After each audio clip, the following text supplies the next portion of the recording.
Okay, let's go ahead and pick up where we left off.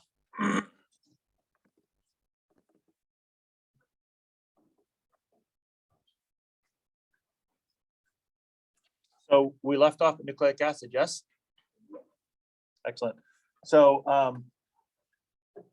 nucleic acid, so we covered carbohydrates, right? We covered proteins. Now we have nucleic acids and lipids left. So nucleic acids and of course lipids will be the last of the chapter.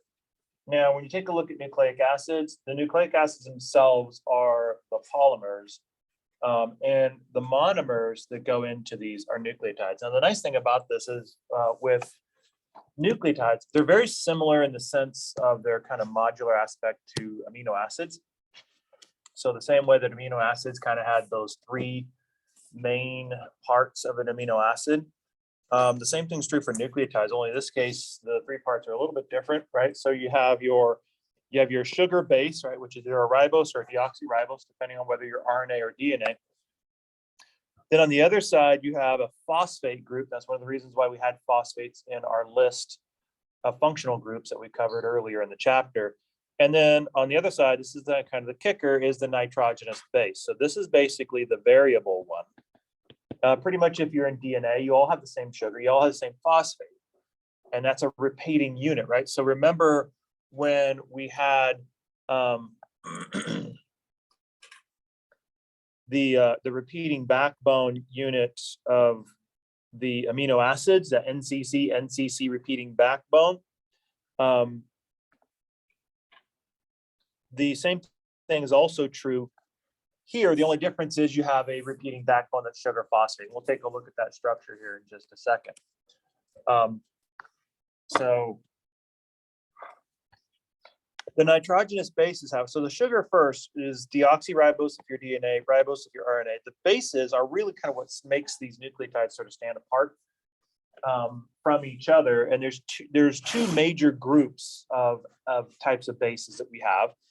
The purines, which are one type of group of nitrogenous bases. These guys are kind of more significant in structure. These are basically our two ring structures. Kind of looks like the little dog dishes, like the little Purina dog dishes that you used to get like with the food bowl, and they had the water bowl attached to it on the side of it.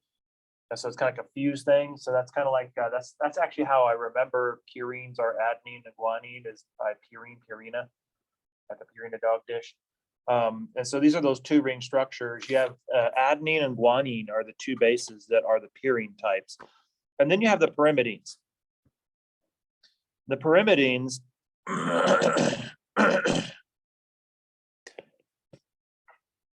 are going to be a single ring structure.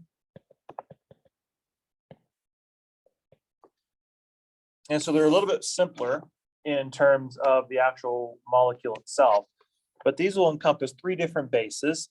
So you have thymine and cytosine, and then of course you have uracil, but uracil is only used in RNA. So for instance, in DNA and RNA, DNA use thymine, and uracil RNA use uracil, right? So that's one way you can actually tell whether you're working with RNA or DNA, is just look where there's supposed to be a T and it would be a U instead. Okay, so uracil replaces thymine in RNA.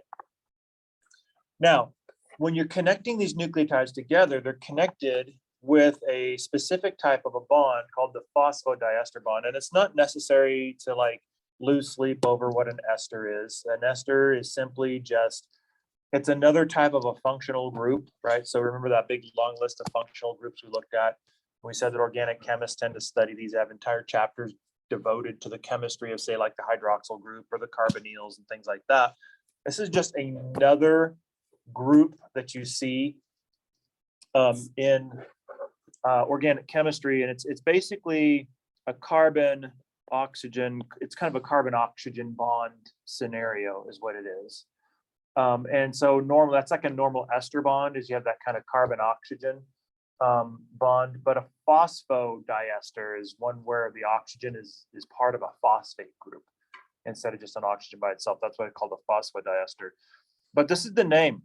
Remember, we had the names of the bonds that held our molecules together, right? Holding our carbohydrates, we have what kind of a bond? Where's the popcorn? Yeah, the glycosidic, right, holds the carbohydrates together. And then what kind of a bond holds together the proteins? Yeah, the peptide bond, right? And now we have our third major macromolecule group, the nucleic acids that are held together by the phosphodiester's. So we have the glycosidics holding the carbohydrates together. We have the peptides holding the proteins together. We have the phosphodiester bonds holding together the nucleic acids. So let's take a look and see what a nucleotide looks like, and then we're going to see what it looks like when we start putting these things together. So here you can see your constituent parts. Let's start off with the biggest part of it, which is the core, the sugar part of it, right? Remember, this is a ribose, or that's a 5-carbon sugar. We saw that. If you guys recall that in the carbohydrate section where we saw the 3 carbons, we saw the 5 carbons and the 6 carbons, and that's the reason why we looked at those, is because our example of the 5-carbon sugars in this particular case was the ribose. Now, the way you tell whether or not you have a ribose or deoxyribose is what's going on here at the number 2 carbon, the 2' carbon. So if you've got a hydroxyl group there, then you are ribose, and you are the stock sugar for RNA. And so, right, ribose would have its phosphate group to it, and then it would have a nitrogenous base to it, and those would only be used in the building of RNA. If instead, at the number 2 position, you have an H, then this would be for DNA. This would be the deoxyribose. And this would be the stock sugar that you would use for DNA nucleotides. So you'd still have your phosphate attached to it. You'd have your nitrogenous base, one of the 4 nitrogenous bases, and then you would be utilized in the building and the construction of the DNA molecule. So think of it like, if you want to go back to sort of building the brick wall analogy, you can think of this as having 2 different types of bricks, right? So that's kind of, RNA is one type of brick, DNA is another type of brick. So the nucleotides for that is 2 different types of bricks. If you build with them, you're going to get completely different types of brick walls. Okay. So that's your basic monomer.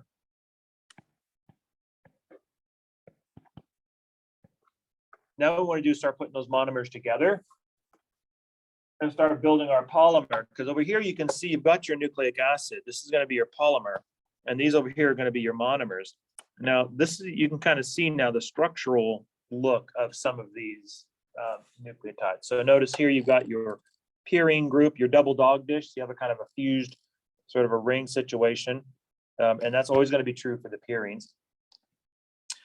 And first of all, you can already see here in the nitrogens, this little hydrogen right there, the oxygen, this little hydrogen, which is connected to a nitrogen, that you already have the components that you need in order to set yourself up for hydrogen bonding. Remember, we talked a little bit about how the backbone in a protein, because of those negative oxygens and that electronegative nitrogen, creating that kind of positive hydrogen, creates the framework or the foundation to be able to start developing hydrogen bonding between the backbone components. Well, you can already see the same thing happening here, right? So you can already see these electronegative oxygens hanging out there. What are these guys going to look like? Well, they're going to look kind of negative, right? These hydrogens that are attached to nitrogens, these guys are going to look a little positive and so forth. So you can already see you've got the pieces already sticking out of these purine molecules to create the hydrogen bonds. Now, the pyrimidines, which are single ring structures, have the same kind of a situation. So you can see you've got cytosine, thymine, and uracil. But here you can see you've got those big old nitrogens hanging out there, right? You're probably looking at some positive-ish looking hydrogens out there. Right, we've already established that one. It's the same basic thing that's going on as what's going on in the protein backbone. You've got that big old carbonyl oxygen hanging out there. So you know that's going to be kind of negative-ish. And you have the same sort of a situation going on here. So you notice you can already start to see, once you know what to look for, you can already start to see some of the groundwork being laid for potential interaction between these guys. And that's true. So like, for instance, this guy would be negative, this guy would be negative, and then this one here would be positive. So you can see you have 2 different versions here, don't you? You either have molecules that have a setup for 2 potential hydrogen bonds, right? Like in these guys right here, right? or you have a setup for 3 hydrogen bonds. So it kind of depends on what it looks like. So you have 3 different contact points, and we'll talk a little bit more about that. Now, these are just what we're just kind of sketching it out a little bit. This isn't like, this is like, aha, this is it, right? So we're just kind of sketching out the possibilities. It doesn't necessarily mean that all of these will be involved in a hydrogen bond. It just means that there is potential there. And so depending on the chemical environment, we could probably make this thing do some interesting things. Okay, so we're just kind of sketching out the blanket possibilities. We'll kind of loop back around and actually look at what really happens in a couple of slides. So let's go ahead and take a look at our polymer.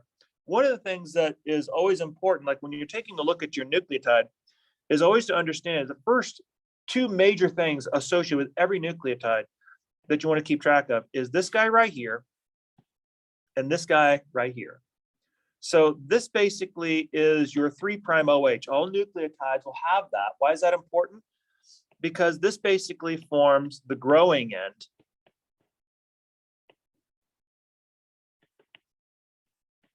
because that OH becomes water. Remember, all these things are going through dehydration synthesis, right? Which means that your monomers have to have the components of water. That means you have to have an OH somewhere, then you have to have a hydrogen somewhere, right? And so this basically is showing us where our OH is. So this is part of your dehydration byproduct, right? So that's the reason why it's the growing end. You need that OH in order to do dehydration synthesis. Now then on the opposite side is what we call our 5' phosphate. And so you can see you have a phosphate group that's attached to that 5' carbon. Now, the reason why this is important is to understand your architecture of your nucleotide is because this is basically the connecting points for building your polymer.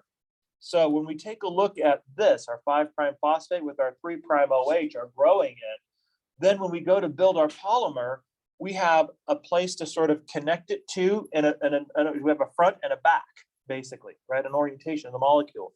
It's called referred to as polarity in DNA biochemistry.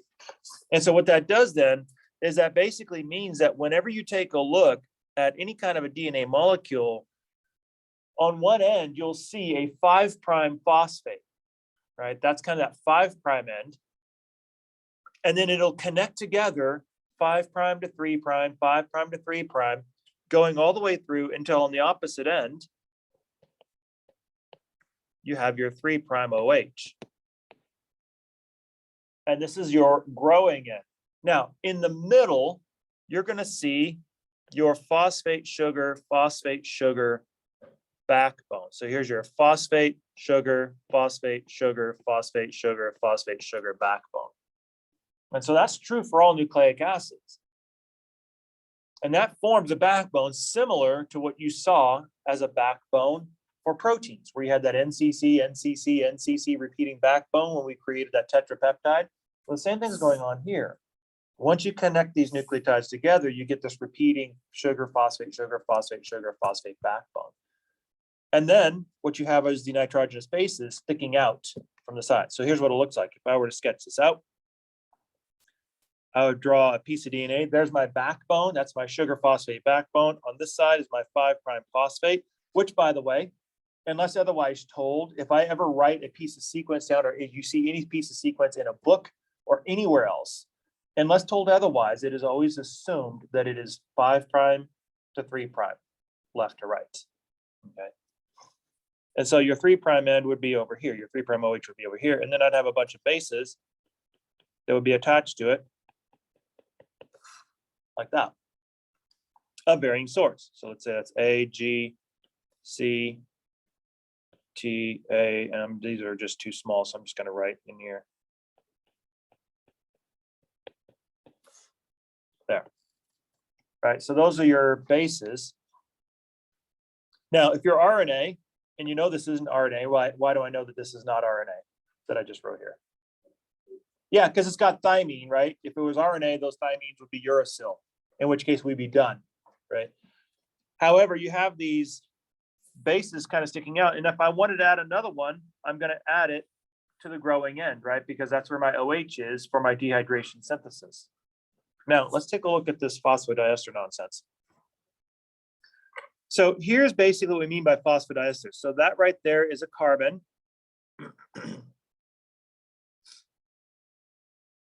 And of course, that right there is a carbon. Now, what's happening is these carbons are attached to an oxygen in the phosphate. So which actually, if you blow this up, it's actually attached to a carbon to an oxygen in this phosphate group. That's called an ester bond. That's called a phosphoester bond. There's one of them there. So that's one of them.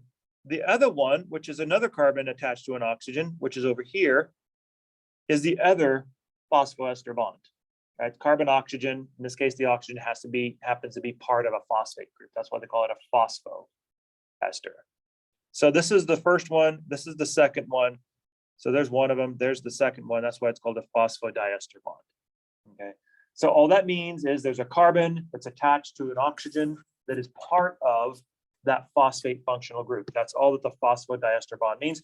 And it's diester because you've got one of those bonds on one side of the phosphate and another of those bonds on the other side of the phosphate that's connecting the two nucleotides together. Okay. It's a little bit of hardcore organic chemistry there for you. Your brain's probably hurting a little bit. Yeah, right. It's Monday and it's a mean topic, but a fascinating one. So that's a lot of times it helps students to kind of break that down a little bit because otherwise it's just rote memorization and meaningless. But when you can kind of see it that an ester is a CO bond, and you can see where the phosphate is, it's actually the O is part of the phosphate group, then you can see where they come across with this phosphodiester idea. So it makes a little bit more sense there. Now, one of the things that we also notice is that when we take a look at nucleic acids, DNA in particular versus RNA, there's some striking differences, right? First of all, DNA is a double helix. So it's got two strands to it. Whereas RNA is only single-stranded. So you can see this RNA right here is done. You can also see the utility of uracils instead of thymines in there. The other major difference, so here's one major difference here. The other major difference is the sugar that it uses. We covered that one. So ribose is used for RNA, deoxyribose is used for DNA. And one of the third big major differences is DNA utilizes thymine as its pyrimidine, whereas RNA utilizes uracil. So those are three really big differences between DNA and RNA, but for the most part, otherwise, there's a lot of similarities to them. Okay, they're mostly similar.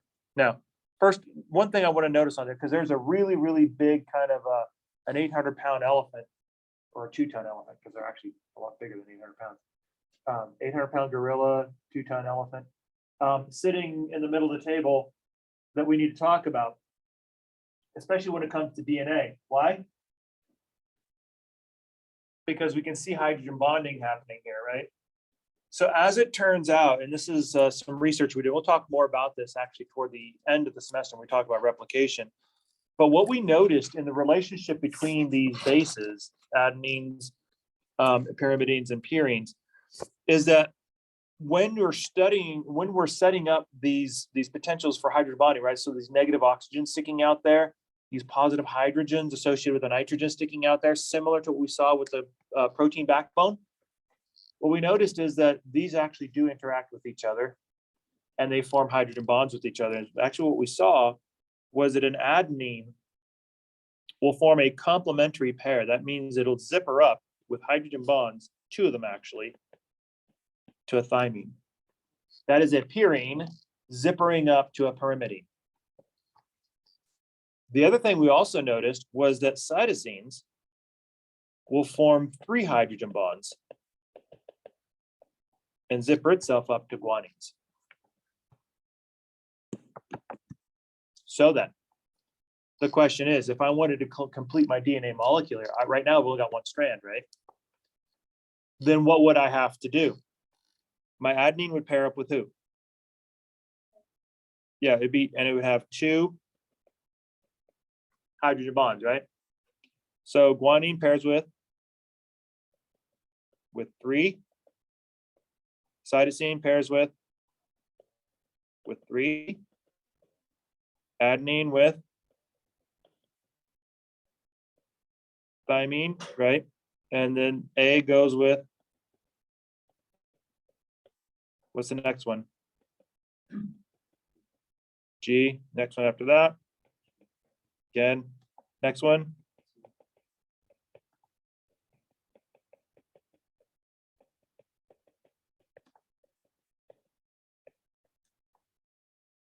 And there's my other backbone.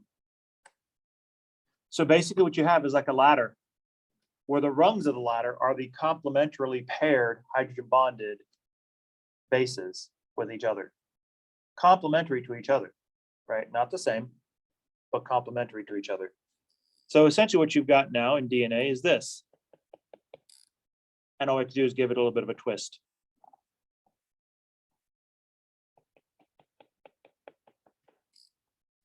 So the DNA molecule, the double helix, is actually like a little twisted rope ladder, where the rails of the rope are the sugar phosphate backbones, and the rungs are the complementary base pairs, the pairings of those two complementary bases with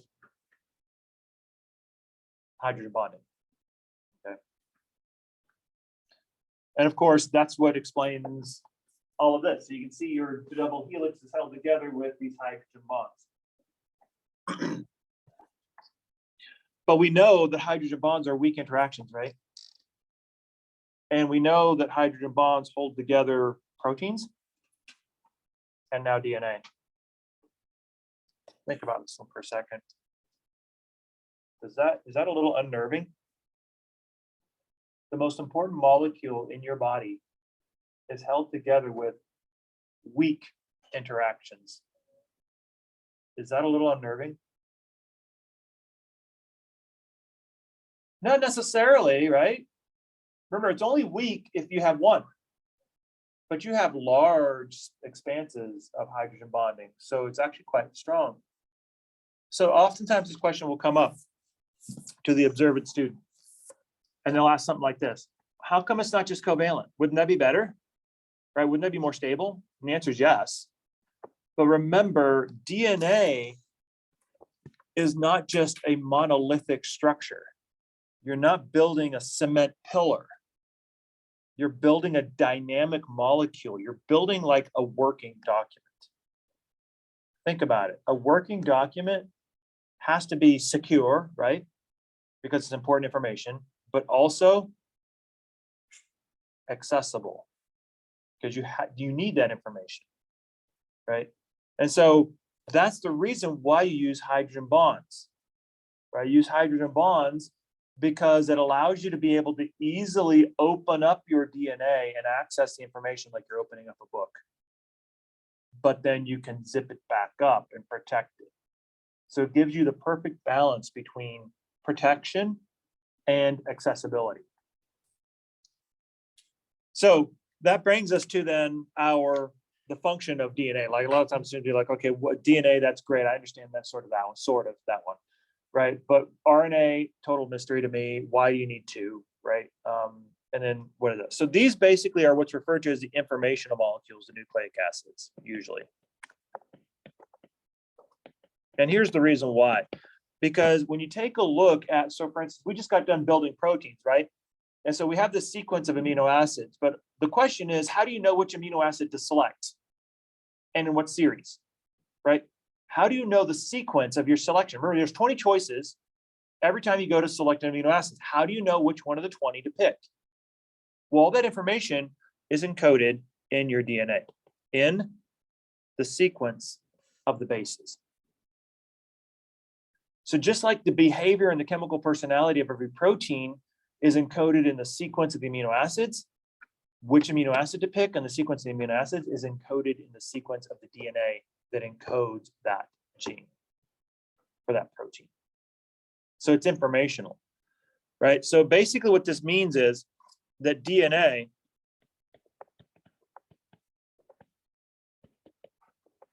is your master blueprint.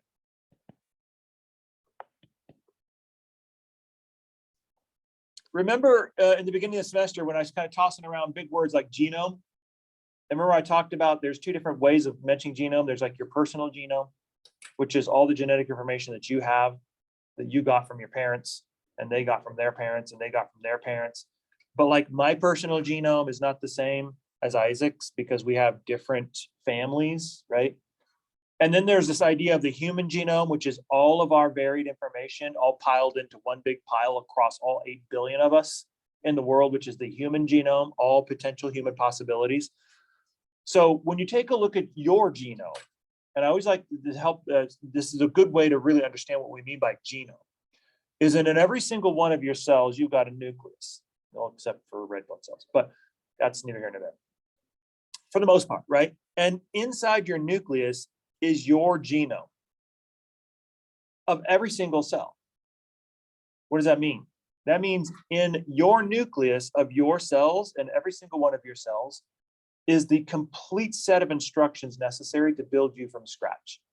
Think about that for a second. All the information necessary to build you from scratch is to be found in your personal genome. So your personal genome is your master blueprint. And now if you're familiar with architecture, or if you've looked at the business end of a blueprint, a well-constructed blueprint has everything that you need to know to build that structure. Everything. There is no room for interpretation. It's all laid out there. So if I wanted to go and build another Mile High, I could. All I need is that master blueprint. It'll tell me everything I need and everything I need to do in order to build an exact replica of Mile High. Now, the reason I like to use stadiums is because they're big and complex, and there's a lot going on in a stadium. Most office buildings are pretty boring. Usually you build one floor and you just replicate that floor as however many floors you want to go. But a stadium, if you look closely, like instead of going to the Broncos game, pay attention to what's going on in the stadium. There's a lot going on there, and structurally take a look at what's going on, right? The different concourses are not at all the same, right? So if you're kind of down at field level, the structural components of that is very different than if you're even just one tier up, the next concourse up. If you're up on the nosebleeds, the structural requirements up there are completely different. It's almost like you're building like completely different structures, like a layer cake on one on top of the other. And there's a lot going on there. And the thing I like to do to and I'll talk about that when I want you to follow up on the stadium one, but if you allow me to, I want to switch stadiums because it's been a while actually since we built Mile High, and most of us don't remember that. Not only that, but I'm not a Broncos fan, so I was largely checked out when they built Mile High. But I am a Raider fan, and even for the casual observer, most folks realize that the Raiders just recently built a really high, fancy, state-of-the-art stadium in Las Vegas, right? Worthy of Las Vegas's reputation. And not only that, but they did something that most teams don't do, which was actually kind of fascinating. Even Jerry Jones didn't do this for Dallas. And certainly Denver didn't do this. Bolin didn't do this for Mile High. But they documented the entire process of the building of the stadium. And they had like 24/7 cams. So you can actually watch the construction site like as much as you wanted. And you could see everything that was going on. And they had like a video series where they would actually talk about all the different pieces of how to build and construct the stadium. They talked to the architects, the master architects, and how they were putting everything into place and just the complete construction. I mean, it was a pretty thorough kind of a thing, which was fascinating to watch because it was, in my recollection, that's the first time that any team of any sport, for that matter, has ever been that like media transparent about the building process of their stadium. It was quite fascinating, actually. But there's a lot of lessons learned there, and I want to apply those lessons when we get to the RNA section. So your DNA is a double helix, and of course, it's going to be paired together with our pairing rules, right? So every A with every T held together with 2 hydrogen bonds, and every C is going to pair with every G with 3 hydrogen bonds. Now that's what really happens. Now remember, we kind of sketched it out before, some possibilities of hydrogen bonding. This is actually what really happens. C's form 3 hydrogen bonds and ATs form 2 hydrogen bonds. And this is basically how your DNA zippers itself up. Now, this is kind of what it looks like ultimately. Your twisted rope ladder, once it's finally done. So you can see your 3 hydrogen bonds here, 2 hydrogen bonds here, and so forth. You just basically repeat this. And so your entire sequence for all of your proteins is simply the sequence of A, C, G, and T. That's it. So your entire genetic alphabet consists of not 26 letters, but 4, which seems crazy, right? That seems like too crazy simple, but actually it's more than enough complexity. So let's kind of follow up and kind of talk a little bit about the role of RNA to DNA. So obviously RNA contains ribose instead of deoxyribose, uracil instead of thymine, but if DNA is the master blueprint, then what's RNA? Well, here's what I want. Here's where I want to go back to the building of the Raider Stadium. Because if you were to watch what was going on there, you would notice that the beginning steps of the stadium building was excavation, right? You saw the diggers out there, the earth movers, they were moving stuff around, they were building. And they weren't just like digging holes, right? What were they actually specifically doing? Were they just in there playing around like a kid playing around a sandbox? Yeah, they were digging specifically for foundation, right? So there was a particular elevation that they needed to get, which is the reason why some areas of the stadium, they dug further down because they were going to be more load bearing in nature. And then you have to dig the individual footings, right? So like the large post, like in a house, it's largely like a 6-inch by, however, by 3 feet or whatever that post kind of a footer, like a cornerstone, right? That you dig deeper than the rest of the foundation to kind of stabilize the foundation. But each of those footings, you have to dig down in there. And so you have to dig that footing down like a post hole for a fence. And you have to position those in your stress points, right? So you want to make sure that the majority of the weight of the stadium, including us, by the way, rooting for the team or not, if you're a Bronco fan, because we are in Las Vegas after a while, is you want that load to be on those more sufficient settings, right? So there was a lot of engineering and planning that went into how to place those footings for something as big as an NFL stadium. Now, the diggers obviously don't need all the information that's associated with the master blueprint, do they? Because everything to build that stadium is in there. So the guys who are digging and are making sure they set those footings correctly, they don't care about what the suites look like. They don't care about the actual construction of the individual luxury suites that are in there. They could care less about the structure of that or the building of all of that, the finishing touches of all of that, like where do you install the range and the kitchen. If you've ever seen those, they're quite nice. It's like a little apartment they basically have in there. That's the one thing I have to admit, the Raiders and the Davis family, they've always been big on the whole luxury suite thing. So they know how to pamper the money. But I mean, there's like huge, right? So they don't care about that, right? So they don't need all of that. So do they bring the master blueprint to this muddy, dirty work site where they've got excavators? Because they don't need it all, do they? All they need is their little project. So what do they get?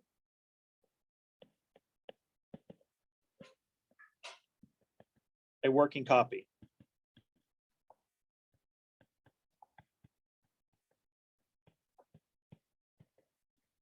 So the excavators do have a blueprint on site. The foreman is looking at a blueprint. They have to know where to set the footings, right? And how to position the stadium. They got to get that right. They don't get that right, and the stadium is like turned crooked. So everything gets all out of whack at that point. But what they do have is a working copy, just the stuff they need to know. Like, I don't care about what's going on with the luxury suites. I don't care about the risers. I don't even care about the structural steel that you're going to have to put up on the upper concourse. I don't care about any of that. All I care about is, where do I set my footers?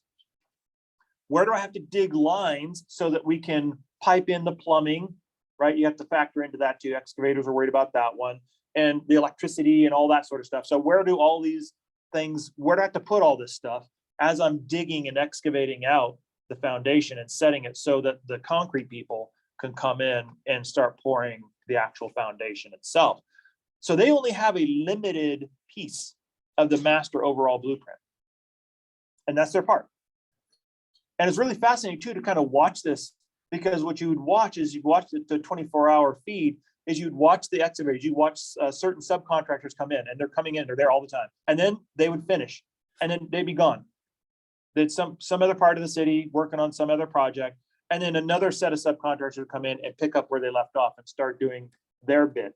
And each person is kind of like doing their little bit. They just kind of hand it off to the next person, and then they're off doing something else. And then tying it all together are the guys in the air-conditioned offices, the master architects, who basically have this. It was fascinating too, because they had it like, they showed like the programs, the computer programs, that they had everything like on. I mean, it was like literally they had all the work groups scheduled. I mean, it was like a scheduling nightmare.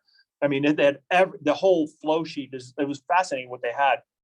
It's like all organized, and like, okay, here's, these guys have to do this before these guys do this, and then once they do this, then they have to come back and do this, and then all this activity all mapped out, and it was all according to the master blueprint. But that master blueprint never left that office, right? It was basically safe and secure in that office. And then any information that the guys with the boots had to do, like in this case the proteins, would be relayed to them in a much smaller package. Listen, it's great, because in one of the videos they showed this. They showed the architect scheming all these things. I mean, it had like software program, like organizational stuff. I didn't even know what it was, but it was a very technical, very like, I was lost almost immediately, because it had so many different things going on. But then they also went to the work site, where every morning you had the foreman, plural in women, because there was a good mixture there, right? Basically, they'd start off every morning, and the crew would be there. They'd gather together like a little powwow, and then they would say, listen, this is what we got to do. We got to do this, this, this, and this. That's what we got to do. And then, then of course they would say, work smart, work safe, right? Stay safe.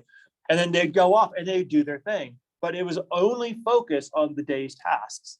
So they took all that big blueprint stuff that was all over here, and they boiled that all down to, okay, that's great, but what do I need to do for today? That's a smaller thing. And that's kind of what RNA is. It's your working copy of what you do for day to day. And that's kind of how the two are actually related to each other.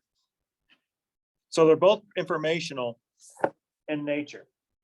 Now, there's other nucleotides than just DNA and RNA, which, by the way, are also important. So, for instance, we'll take a look at this guy here. This one has an adenine as a base. It's attached to a ribose sugar.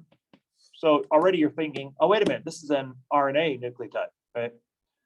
But not so, because this particular one doesn't just have one phosphate, but it's got 3 phosphates attached to it. Now, think about this for a second. Phosphate is a very energetic functional group. Why? Because of all the negative charge on all these oxygens that it carries. So if you have 3 of these phosphates all crammed together, then what you're doing is you're cramming together a lot of similarity in charge. And we all know about like charges, right? Like charges repel, they hate each other. So when you're taking a phosphate, 3 of them, it's like taking 3 people that hate each other and you cram them into a broom closet. How tense do you think that situation is going to be in it? Oh yeah, by the way, it's not like a broom closet like here. It's like a tiny broom closet. It's like you're the person that you hate the most, you're like right up next to them, nose to nose, like this. And the other guy's like right in here too. So you're like all right here, like face to face. You can smell each other's bad breath. You're touching each other's noses. How happy are you? Not very much. As a matter of fact, if open up that door, what's going to happen? Yeah, this guy's going to explode out of there, right? As a matter of fact, I probably don't even need to open the door, do I? Just a simple little crack, and all of a sudden, this guy's just slamming that door open. If I'm on the other side, I'm probably getting a bloody nose, right? So what happens is these guys are so unhappy because they're crammed in this little broom closet, nose to nose with each other, and they can't stand each other because they're all like charges. That as soon as you allow the opportunity to, this one on the end is going to pop off, and you're going to get an expense of energy. And guess what you can do with that energy? Sell stuff. So you can do cellular work with that. What is this molecule better known as? ATP. This is essentially our energy currency. This is our rechargeable battery. Think about it. You want to use an app on your phone. What do you have? What do you need? You need a battery, but the battery's got to be full, yes? What happens if the battery's not full? You do what I'm doing right now. You plug it in. You recharge it. Why? Because you need to use the apps on it, yes? As long as you have the capacity to recharge that battery, you've got energy to use your app. Your battery runs out, you got to recharge. The same thing's happening here. This is your energy currency. This is your rechargeable battery. So what's happening with ATP constantly is because of that tension in that relationship of having those three phosphates in a broom closet hating each other, then what happens is oftentimes ATP will readily hydrolyze into ADP, diphosphate. You leave the other two behind, plus your phosphate, but that's inorganic phosphate. But what else you're going to get? Energy. And you can use that energy for something biologically important. But guess what? A rechargeable battery goes both ways, doesn't it? A rechargeable battery loses energy so that you can run your apps, but then you recharge it with energy, right? So there's an opposite reaction that we also see where you take ADP and a phosphate and you add energy to it and you create ATP. This right here is essentially cellular respiration. So those energetic, which the take homes are all about, the energetics chapters, especially chapter 7, is all about cellular respiration. And that is an entire gamut of chemical reactions in your body designed to do one thing: recharge your battery. Take energy, which we can get for free from the sun, and figure out a way to plug into that so that you can recharge your battery, ATP, and utilize that for the purpose of biological work. Okay. Now, in that cellular respiration process, there's also other nucleotides that are used, NAD plus and FAD plus. These guys are called electron carriers. And so one of the things you'll notice is there's certain molecules that we can equate with energy. One of them is a phosphate because of the electrons right in them, those oxygens. That's very energetic. We oftentimes refer to, like, if you phosphorylate a protein, it can oftentimes be seen as like an equivalent, like a little shot of energy. Okay. The other one is electrons.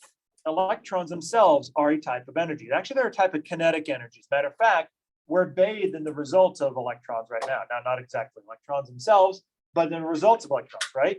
Because we have a form of kinetic energy that's shining down on us right now called light. But where do we get the light from? Electricity, right? Which is the flow of electrons, right? So there you have the power or the energy of an electron, electricity, being converted into light, which is kinetic energy. So electrons are equivalent to energy. That's important to understand that, especially when you get to cell respiration. The easier you can equate electrons with energy, the easier cell respiration is going to be. So when you're carrying these electrons, like NAD plus and FAD plus do, then you're carrying little packets of energy. And that's part of the activities of what's going on in cellular respiration. Now, I don't want to get too much into the role that NAD plus and FAD plus have in cellular respiration, because it's going to require a thorough explanation of the process of cellular respiration in order to really understand their role. But you get that in the lecture videos that I have posted on D2L. Okay. Any questions on nucleic acids before we dig into lipids? I knew someone was going to ask this question. I can never get it right the first time. Nicotinamide diamine something, and then yeah, flavin. Yeah, and then the F is a flavin adenine dinucleotide. Yeah, so it's a long name. Yeah, go ahead, say it, Mobina. Oh yeah, Google it. Oh, I thought you were Googling it. Oh, you should. You got your computer. That's what happens when you got your computer there. Right. So yeah. So that's like I almost never. I think it's nicotinamide dinucleotide or something like that. That's the NAD. And then the F in FAD stands for flavin. Like sometimes you'll run into molecules called flavonoids and things like that. So those are types of nucleic acids.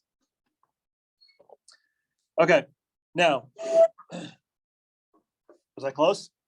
Yeah. Okay. So lipids. So let's take a look at lipids first of all. Now lipids, unlike the rest of them, are a little bit weird as a group. So they're not quite as straightforward, mostly because what we saw before in the other groups was a clear kind of monomer to polymer relationship, right? So you've got the individual monomers, you link them together with dehydration reactions and you get your polymers, and it's very nice and neat and clean that way. With lipids, they're a little bit different. The monomers themselves are actually quite different. There's not a lot of similarity between the monomers. They do have a couple of things in common though. They basically are all insoluble in water, which pretty much means they're all nonpolar. Now, if they're nonpolar, what kind of bonds do you think they would have? Lots of carbon-hydrogen bonds, right? And that's pretty typical of a lipid. So what this means is if they're insoluble in water, they got lots of carbon-hydrogen bonds, that means that they are of the hydrophobic group. Now there's different types of lipids. The lipids basically are held together with a type of bond called ester bonds.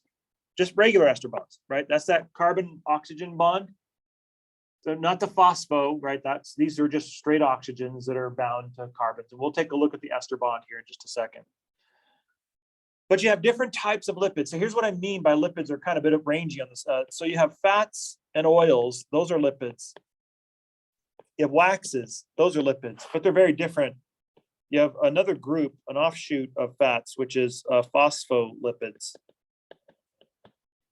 And then you have steroids. Those are also lipids. All these are very different in structure. Some of them will form more polymeric types of chains, and some of them will not. But they're all types of lipids. They are all nonpolar. They're all insoluble in water, and they're all hydrophobic. That's the thing that has this group kind of in common. So let's take a look. And by the way, some vitamins, by the way, just I always like to point this one out for us pre-health folks. Some vitamins are also in this lipid group. So we have some lipid-based vitamins. This is one of the reasons, by the way, why you always want to eat food or take a vitamin with the meal, is because a lot of times these need lipids from your meal, basically, in order to be able to absorb into your body. So let's start off with fats, our favorite, right? So the fat molecule, which is the triglyceride, is composed of two major components: a backbone, a carbon backbone made out of a 3-carbon glycerol So remember the 3 carbon, 5 carbon, 6 carbon slide that we saw earlier? This is the 3 carbon one. That's why we showed you that one. So you have 3 carbons connected to each other in a glycerol molecule. So this is your glycerol backbone. And then to this, you're going to have 3 fatty acids, which are basically just long chains of carbon connected to each other.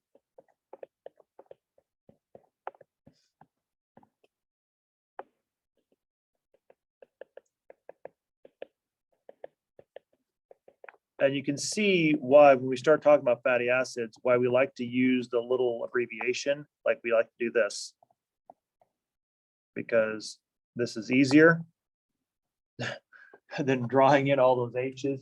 So if you recall the very first slide of the chapter, we said that if you see me do the zigzag line, that's basically a chain of carbons connected by hydrogen. And so this would basically be a tri for 3 fatty acids, glyceride for the glycerol backbone. So this is your fat molecule. This is one of the things that, like, for instance, if you go to the doctor and have a cholesterol panel done on you, this is one of the things they measure. This is the free fat in your blood. And it's a function of diet. So fatty acids, however, come in a lot of varieties. So for instance, they have a lot of different chain lengths to them. So you have short chain fatty acid, you have mid chain fatty acid, you have long chain fatty acids, and they all have slightly different kind of chemical behaviors to them. Some are good, some are not so good. But then you can also break fatty acids in terms of structure.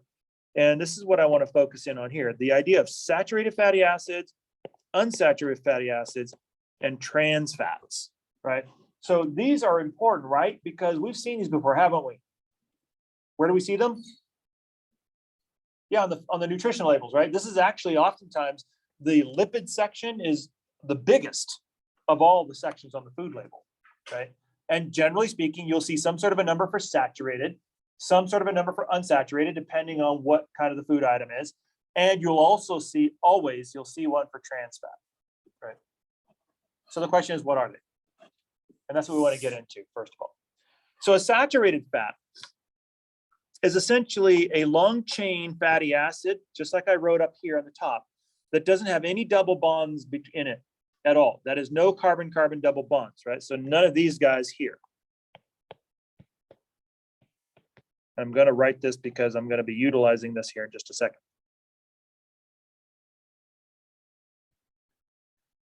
So this is an example of a saturated fatty acid that I put up there. So it has no double bonds. Now, here's the thing. When you take I want to foil this against an unsaturated fat. So an unsaturated fat is either going to have one or more double bonds in it. So for instance, if you were to draw a chain here, it would look something like this. So you can see I've got one double bond in there. If I've got a second one, then I'm going to have another double bond. So if I have one, that's going to be a monounsaturated fat.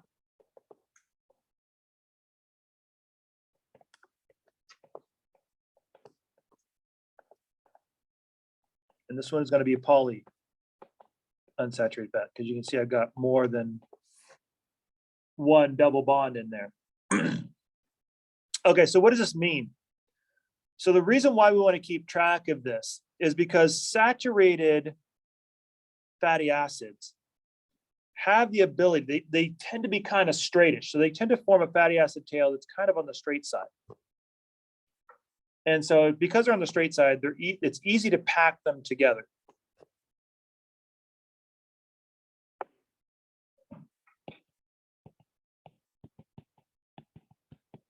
Now, an unsaturated fat, whenever you run into a double bond, it forms a kink in the tail.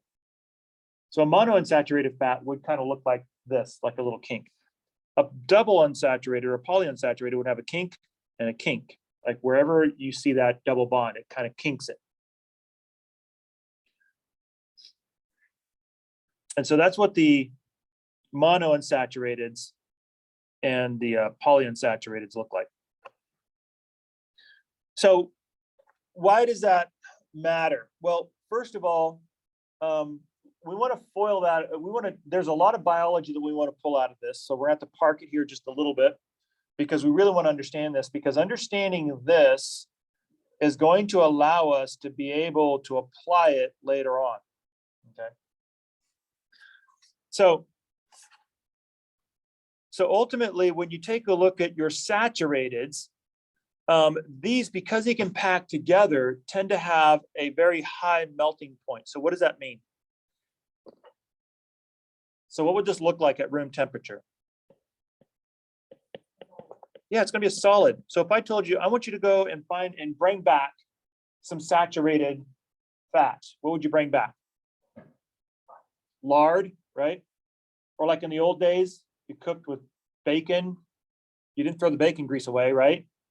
You kept it like a little coffee can. This is like old agrarian America, right? So you kind of kept it. So you kind of kept it like a coffee can, right? I mean, if you've ever seen an old farm family, you've seen the notorious coffee can of bacon grease, and you look in there, and what does it look like? It's solid, right? Now, it wasn't just that, they weren't just trying to be disgusting. That was what they cooked with, right? Because back in the day, farm families couldn't just go to the grocery store and buy some olive oil to cook with, or some vegetable oil to cook with. They had nothing, right? So all they really had lipid-wise to cook with, like grease to grease the pan with, and you didn't have, by the way, those nonstick surfaces. So none of that business. All you had probably, if you're lucky, was cast iron. Which, if you've ever cooked in just straight cast iron, I mean, it's everything sticks, right? So the only way you can have a fighting chance of not getting anything to stick is to grease the hell out of that frying pan. And what do you grease it with? The only grease you've got, which is your bacon grease that you had left over. Which, I mean, that's what you did. I mean, that's, everything tasted like bacon, right? So that's for all the bacon lovers out there, right? It's like, you're like, let's go back to those days. It's like, it's funny. Bacon's kind of funny, right? It's either goes one of two ways. It's like, you either have, I'm all in or I'm all out. I mean, there's not a lot of in between. I'm all in, by the way. If I could die eating bacon, I totally would.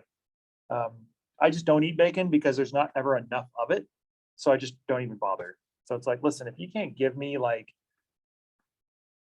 a refrigerator full of bacon, then I'm out. And it always pisses me off too, because it's like, you get this big piece of bacon, it's like really great, and you get in the frying pan and it's shriveled up to nothing. And it's like, are you kidding me? Right? Give me that. Give me the big one first, right? That's the one I want. Okay, that was for all the bacon lovers out there. And I apologize to the vegans. We're probably on the cusp of vomiting right now.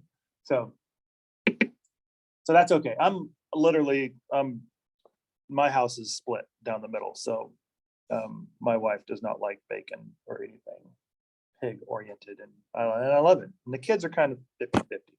So unless, yeah, as long as, yeah, right.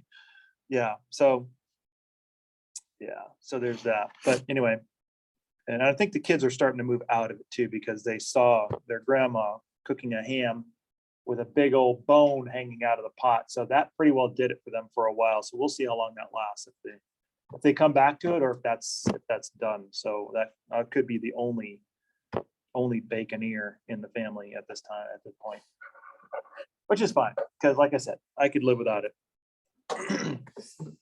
So they pack, right? So that's going to be a higher melting point, and I want to apply some biology to that here in just a second. Of course, that's all. Where's that coming from? Where does lard come from? It's animal, right? It's basically animal fat, right? Bacon, obviously, pig, right? So these are all animal origin. This is what we're made out of, right? Right. This is what we have. Now, unsaturated is a little bit different, right? Because they have these kinks in the tails, they don't pack as closely together. So as a result, they have a much lower melting point, which means at room temperature, what do they look like? They're a liquid, right? So if I told you to go out and get me some unsaturated fats, what would you come back with? Yeah, olive oil, right? Any kind of a plant oil, grapeseed oil, canola oil, any kind of an oil is going to be an unsaturated fat. It's usually plant origin, right? Is where it's coming from. Now, this creates some problems. And before I want to circle back. I want to skip over trans fats for now. I want to circle back around because right now we're kind of talking a little bit more structurally about saturated fats and unsaturated fats. And I do want to get to trans fats, but the discussion about trans fats is more nutritional than it is structural. And so I want to talk a little bit about that, but I want to sort of cap the end of the fats and oils section with the trans fats and the effect of saturated, unsaturated, and trans fats on our body, and kind of once we get done with that.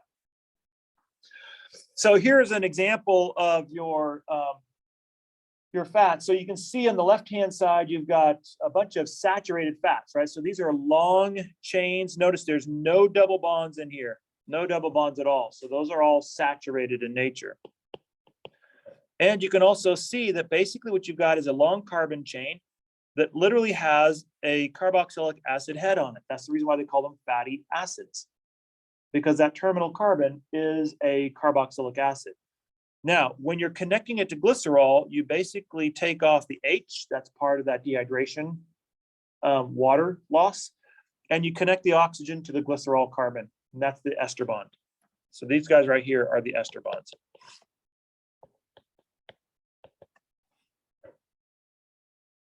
And that's how you link your triglyceride together, is you've got your glycerol backbone here, which is carbohydrate. And of course, you got your fatty acid tails here. And you got 3 of them of different types. They don't all have to be the same, by the way. So you can have 3 different fatty acids attached to this. It doesn't matter. Now, on this one, you're going to notice you're going to put a bunch of unsaturateds in here. So for instance, you do the same thing. So here's your ester bonds here, here, and here.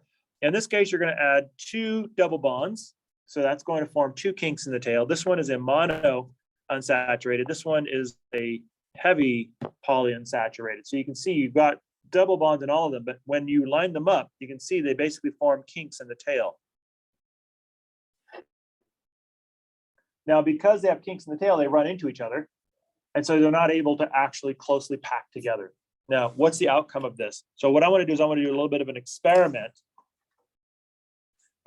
to show you the nature of these 3. I'm going to take one of my favorite things to eat, a potato chip.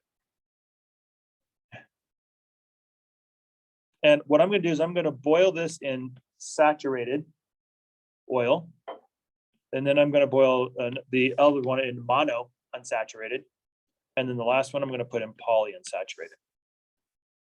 So if you were to boil this chip in a saturated fat, then those tails, because they pack closely together, you'll basically have a ton of fatty acids in that individual chip. Okay. Now, what if you switch that oil out with a mono unsaturated type of an oil? Well, in this case, what's going to happen is those tails are going to kink.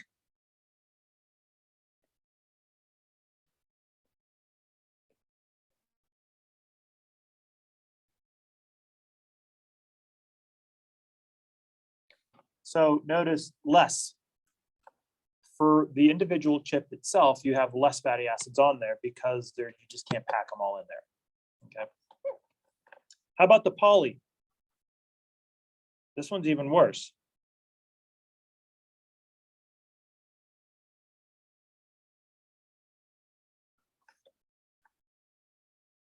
Right? Because you got multiple kinks, they run into each other, so you're just not able to pack that many fatty acids into that one chip.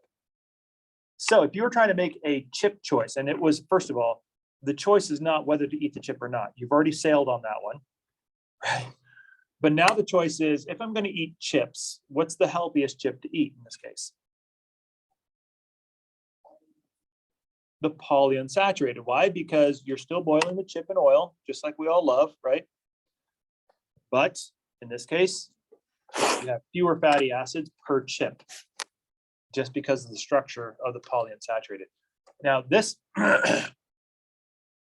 is the reason why whenever you're looking at lipids to make good lipid choices, you always want to try to find sources that have a lot of these here, mono and polyunsaturated, relative to saturated. So you want, now there's a problem obviously fundamentally with that because mono and polyunsaturated fats have a different consistency than saturated, so you can't necessarily use them everywhere. Here's a good example. When you want to bake chocolate chip cookies, another one of my favorites. Basically, you'll notice all of my favorites are abysmally unhealthy for me. And I wrap my arms around them all.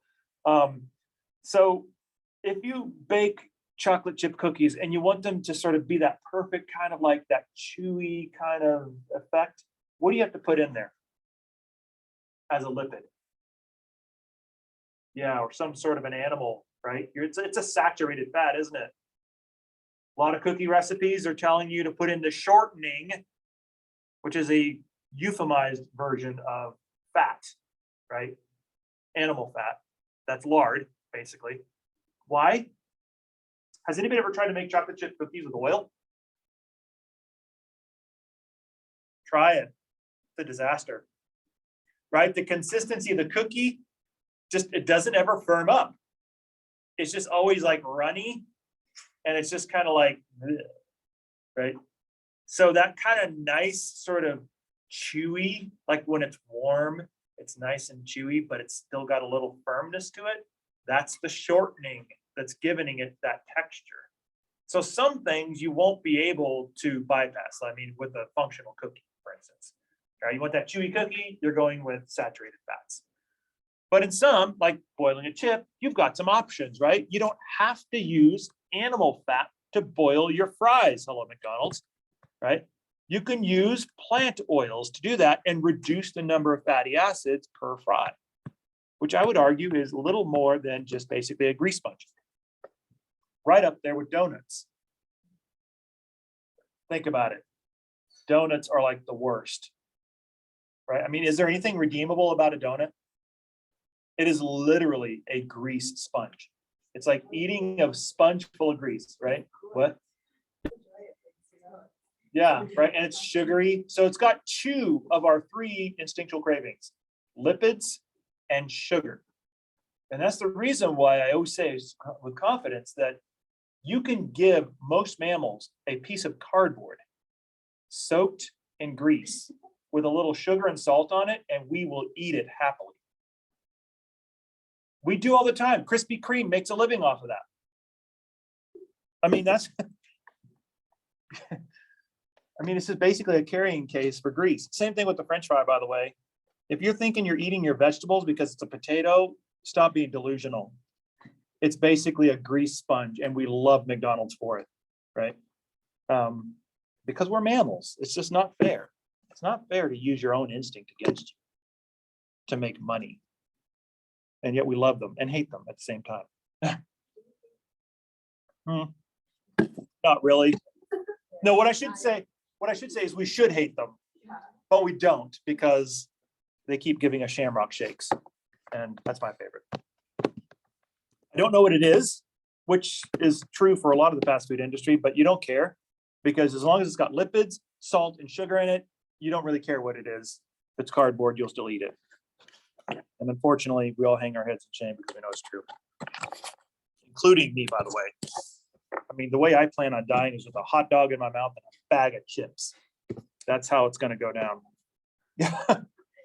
And if I'm in the hospital on a glucose drip, just give me the liquid potato chips bag. I mean, this Homer Simpson style. But anyway, right, so that's kind of what oftentimes doctors will sort of lean you toward, is that idea of like, okay, listen, stay away from saturated fats. Try to get something that's rich in polyunsaturated, the monounsaturated. Those are healthier for you. Now, one of the things that I kind of want to sketch out, and I want to do the health consequences, and then I'll sort of finish up with this particular section with a little bit of an extra functional that'll lead me into the phospholipids, which is the next group. Back in the day, heart disease is basically the #1 killer by far of humans. As a matter of fact, it's a #1 killer because the one thing we know for sure is that 100% of all 8 billion of us on the planet will die of heart disease. 100% of us. Why? It's very simple. Not because we're going to have clogged arteries or the vegans are like, no, I'm not. Yes, you are. You're going to die of heart disease. Why? Because the way we define life is by the beat of your heart. So functionally speaking, when your heart stops beating, that is a failure of your cardiovascular system. That's heart disease. Not only that, but even if you do have an immaculate diet, with age, you still will get some plaquing in your arteries, not necessarily a lot, right? Certainly not as much as somebody who's slamming, 16 Shamrock shakes in their system. Not that I do that. I've had one so far this year. I'm happy with that. I'll tell you if I break down again. Right. So here's the thing. We all, basically what I mean by that is we don't get away from heart disease, do we? We can't run from it. It's basically something that touches everybody. So either we have somebody in our family who's had heart disease or has heart disease, or we ourselves at some point will get heart disease. So when it comes to heart disease, it touches home. It strikes a nerve, like a big nerve, because most of us on this planet have somebody that we know of, that we love, that has heart disease or will have heart disease. Now, whenever you go, and I mentioned going to the doctors to get your cholesterol checked, right? Your chem panel, your lipid panel. And we already said that one of the things they measure is your triglyceride levels. That's your free fat levels. The other thing they measure is your cholesterol, right? And if you remember, or if you maybe not remember, like I mentioned before, we talked about this before with proteins, right? We said that there's a group of proteins called lipoproteins, whose job it is to store lipids. Well, when you take a cholesterol test at the doctor's office, what they're going to check is two different metrics, your LDL and your HDL, right? The so-called good cholesterol and bad cholesterol. Anybody know which one is the bad one?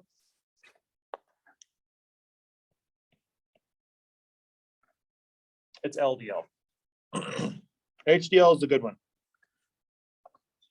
And now what happens is saturated fats, when you eat them, will increase your LDL.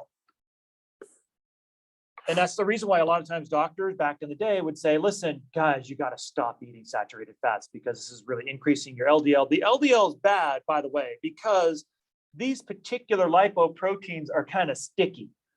And so when they're traveling through your system, they get stuck in your arterial liner. And then that's what starts to form that plaquing, and that plaquing can start to occlude the artery, and that can basically kill you, right? And that creates the blockage. And so we said, well, fine, if this is what's causing your LDL numbers to go up, then stop eating the donuts, because it's all saturated fats that they're basically cooking this in, right? And so stop eating that. And that's kind of what the mantra was for quite some time. The other thing also is HDL, which is the good one, you increase with exercise. And HDL, the reason why it's good is because HDL will actually has the effect of going in there and kind of scrubbing out that arterial lining. So it kind of, if you have more HDL, it kind of goes in there and keeps the LDL from sticking. So the idea is like the more HDL you have, the more ability you have to basically kind of clean out or keep the LDL from sticking in place in the first place. Okay. This is, by the way, one of the reasons why doctors will all universally agree on at least two pieces of advice for all their patients, regardless of where they are. Number one, eat a sensible diet. And number two, exercise. Why?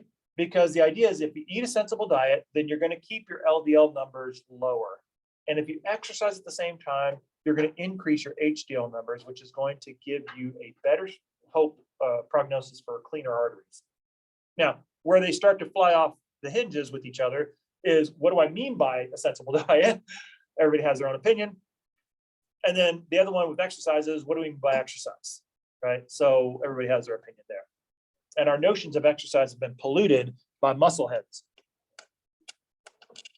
Right? Because that's not exercise. At least not the way doctors are talking about it. Okay? They're not talking about exercise that is cosmetic. They're not interested. A good doctor is like, you know what, I don't want you to exercise because you want to look good. It's great if you do, that's fine. But that's not why I want you to exercise. I want you to exercise because your body physiologically needs better function. That's why I want you to exercise. Whether or not you're pulling hundreds of pounds of weight is irrelevant. Your body needs to function better. That's what we care about. right? Not the cosmetics. And not only that, but they don't want you to exercise to have like, to be able to bench press, 400 pounds. They could care less about it. As a matter of fact, probably a sensible doctor would tell you not to do that because you're going to be putting too much stress on your joints and things like that. And you're going to be dancing with disaster as you get older.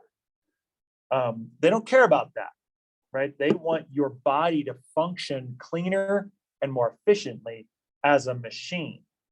And that's a completely different way of looking at physical exercise than what we typically been trained to look at physical exercise, which is either bulking up or slimming down.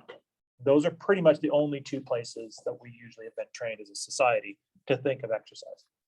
But medicine views it as something completely different. Get your machine, your body to run smoothly, right? So here's the thing. What do trans fats do? Well, what trans fats do is they both increase your LDL and they decrease your HDL. So they give you a double whammy. Now, here's the thing with trans fats, and doctors were screaming so loudly against saturated fats that because we're all heart patients at some point, we took it seriously. And so we do what your heart doctor does. I mean, that's one of those things where it's like, yeah, you don't argue with the doctor on that one. It's like, okay, if you want me to just stop eating everything, I will, because I would rather live than like, it's like McDonald's isn't that good that's what I want my last meal to be. Because obviously they don't serve hot dogs or potato chips. And so I'd be at a Rockies game is what I'm looking at, right? That's what I'm thinking. That'd be perfect, actually. A great Rockies game. Got my Rockies dog, which is, I love them, right? Because any of those big mega dogs, like the LA dog or the Cubby dog, I mean, they're like huge, right? They're like a foot long. That's perfect. And then you die with that and you're good. And you're watching a Rockies game, right? So, I mean, it can't get any better than that. But when you take a look at this, they were screaming to stop eating saturated fats. And what happened was patients started to move toward that direction. They kind of cut down their saturated fats, but then what they started doing is moving to other alternatives and things like that. And these alternatives actually turned out to be the fire instead of the frying pan. And one of the things actually that doctors, we realized this around the turn of the century, about the millennium, actually, we realized that what was causing these really, really bad lipid numbers, because what we'd see, this is what we saw for like 20 years before the millennium. What we noticed was heart patients were doing what they're supposed to do. They were being good, right? They were cutting back on their saturated fats. And we didn't see that effect in their numbers, in their blood numbers. So we'd see these sort of this dysregulation or this sort of dystopic sort of relationship between the lipid numbers. We call it dyslipidemia, so a dysfunctional lipid profile, where we see somebody with like an immaculate diet, and they'd still have wonky lipid numbers, right? And then what we noticed was around the turn of the century that the reason for that was because not because of saturated fats, but it was because of something else. It was because of trans fats. By the way, we also noticed actually in this particular area that there's a lot of genetics when it comes to lipidemia. And that if you have somebody who's like a total vegan, thin as a rail, just an immaculate diet, they still have bad lipid numbers. It's just bad genetics. We've noticed there is a very profound genetic effect in your lipid numbers. Which is one of the reasons why if you've got heart disease and arterial plaquing as a familial history, a good doctor should be like, oh, really? Tell me more about this, right? What did your dad die of? What were their numbers like? What was your mom's numbers like? What was your grandparents' numbers like? Tell me all of this, right? Because there can be a very strong genetic effect in dyslipidemia. But what we noticed for a person who normally wouldn't have lipid or shouldn't have bad lipid numbers, when they did have bad lipid numbers, we noticed that what they were doing was they were still eating as part of the lipid profile, although it was reduced, they were still eating and consuming trans fats. So what exactly are trans fats? This is where the structural piece comes into play. Trans fats is basically these are basically trans fats are manufactured fats. They're not natural. You don't see them, not even in meat. They're not natural fats. And so as a result, your body doesn't really know what to do with them. They never grew up with trans fats. As a matter of fact, this is where you find trans fats. I want to give you an example. How many of you guys like Twinkies? Oh, come on, you mammals. I know there's some Twinkie lovers out there. I'm talking to a group of mammals here. It's okay to love them. Nobody's willing to admit it. A lot of people do, yes? Think about it. The Twinkie that you bought today, in 3,000 years, will still be able to be unearthed from the wreckage of the US and eaten by the archaeologist. You know that's true, don't you? Think about it. This is a bread item. It's made out of bread. It's a baking item, yes? It's got cream in the middle, which usually is some sort of a dairy derivative. Now, if you were to cook something like that at home from scratch, how long would it last? What? A week? Yeah, at best, right? In 3,000 years, what is it going to look like? Yeah, you're not going to want to touch that thing, right? Well, you won't be alive, but you won't want to touch it if you were. Think about this. Does it bother you that the thing you can make at home that lasts maybe a week when you buy it at the store can last 1,000 years? Think about how many things in the grocery store that you buy are true. That's true for. Do you know why they can last that long? Because of trans fats. This is basically preservatives. So what happened was back in the turn of the century, the 19th century, I mean the 20th century at this point, right? The 1900s, the US was moving from an agrarian society, so we were mostly a society of farm families and things like that, moving ever increasingly to the cities. That's what we were doing. Now, just to kind of sketch out for you farm life, it's a very different life. The agrarian lifestyle back in those days was a very different life than what we have, right? We can get food whenever we want, however we want. It's going to be there, right? If I tell you to go to King Soopers, do you have any doubts of whether or not what you're going to be looking for is going to be there? No, it's going to be there, isn't it? That's not been the case. Matter of fact, most of us shop not for dinner tonight, but we shop for what? Dinner for a week, 2 weeks even. If we go into the frozen aisle, could be a month, depending on how long you plan on having that lost in the freezer, right? Right, but most of us are probably shopping for days in advance when we're shopping. That was not the case before the 1900s.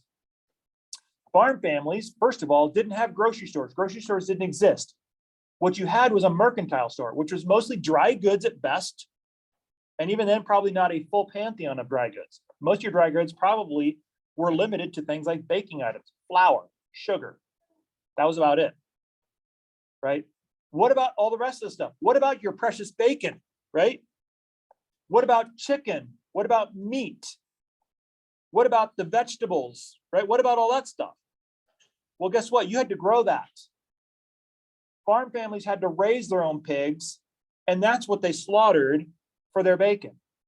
They had to butcher their own chickens, and they had to collect their own eggs. There was no grocery store to get those for them. So everything they did was largely, you know what are we going to eat today? And that was no joke, because usually we wake up in the morning and we have no questions as to whether or not we're going to eat dinner tonight, right? It's never really a matter of, are we going to eat tonight? It's a matter of, what do I feel like tonight? There was no such thing as like, what do I feel like tonight? Nobody cares what you feel like. You want to live? Then eat your damn potatoes. So it wasn't this sort of back and forth struggle between kids and parents saying like, eat your Brussels sprouts. No, it was like, listen, you don't want to eat your Brussels sprouts, then you're going to be dead. By the way, there is no dessert. It doesn't exist. I mean, we don't have that, you know? I mean, unless we have a cherry orchard, there's no cherry pie. We can't go to the store and get cherries for that. So there was a lot of stuff that we have that we take for granted that just didn't exist for them. Not only that, but when they were basically harvesting, they had to harvest for that night's meal. So they had to pick out the vegetables for the family, right? Which is the reason why if you take a look at the farm family economy, like half of the family would be out in the field, right? Working the land making sure that the things that they needed to eat grew, and the animals that they needed to relied on were healthy and well fed. And then the other half of the family was also working on, like, what's going on in the house. I mean, we got to keep the house clean. We got to keep the house in order. We got to figure out how to pull all this stuff together. We got to feed the animals. We got to collect the eggs. I mean, there's a lot of work going on in there between all members of the family. I mean, it was no joke. There was no leisure time in that particular group. And you lived literally day to day. So now you start moving to the cities. And guess what? You don't have a plot of land to raise your own vegetables anymore. You can't just go out there and slaughter a chicken for dinner, right? That's not an option. So then what do? Well, you're still shopping for today's dinner. So if you go to the store and you buy a bunch of vegetables, that's great. But if you're not eating those vegetables tonight, then what are those vegetables going to look like in a week?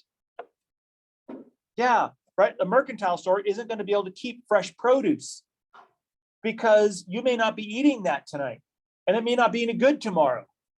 So there's this problem with the mercantile stores to create and to kind of move into this kind of grocery environment. It's like, I've got to be able to keep my shelves stocked longer so that my customers who come in, even if they're not shopping for dinner tonight, they'll have cucumbers for tomorrow, because maybe their plan is to eat cucumbers tomorrow, not tonight.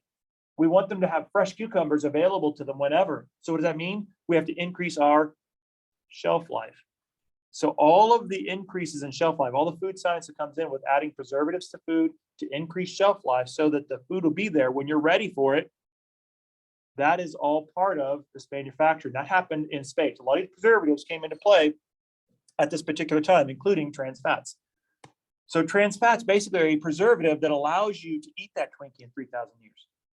When we know full well that a pastry of that nature is going to be rancid in a week. And there's a lot of, next time you go grocery shopping, just make a mental note of the number of things when you look at the expiration date that you know full well, if you made this at home, it would not be this good by that expiration date. When you fill in that gap between what you know is true in your own kitchen versus what is true in the grocery store, that gap is filled with preservatives. So you can imagine that the majority of the American diet in particular is basically saturated in preservative chemicals. That's depressing. But anyway, let's move on to trans fats, right? What are they? Well, this is basically the process of creating a double bond in your carbon chain. And whenever you do that, remember we said that, like, when you make a disc, a quarter, not the stamping on either side, doesn't matter. I don't care what that is. But when you actually make the silver disc, you make two sides to it, yes? You can't make a one-sided disc because by definition, the disc exists as having two sides, one and the other. The same thing is also true for a double bond. When you make a double bond, you have to make two different conformations. It's just part of the deal. It's two sides of the same coin. The first one I'm going to call is cis. This is when your chain comes into a double bond and leaves on the same side. That's called a cis conformation. This is the happy one. This is the one that our body knows and can deal with. That's what we have. That's what we know and have. That's what all of our mono and polyunsaturated fats are. However, during manufacturing, we also make the alternative, the other side of the disc, which basically has your carbon chain going in one side and out the other. This is called the trans conformation. And our body does not know what to do with this because it's not natural, because we created it in a lab to be a preservative for foods. So basically, since our body doesn't know what to do with this, it kind of clogs up our lipid biochemistry and it sort of screws things up for us. And then that just basically gets added to LDL and it kind of gets stuck in our arteries. And then it basically does a lot of bad things to us. Okay. Now, where do you find this sort of stuff? In the stuff we love, like cookies. I mean, who doesn't love a good Oreo? You know, for me personally, the evil ones are the gold ones. I mean, there's just pure black magic in those little goldies. It's just something's wrong. It's like, you know, something shouldn't taste that good. And it's like, you are just evil. I know you're bad for me. You are like a dagger through my heart, but man, I love it. Every second of it.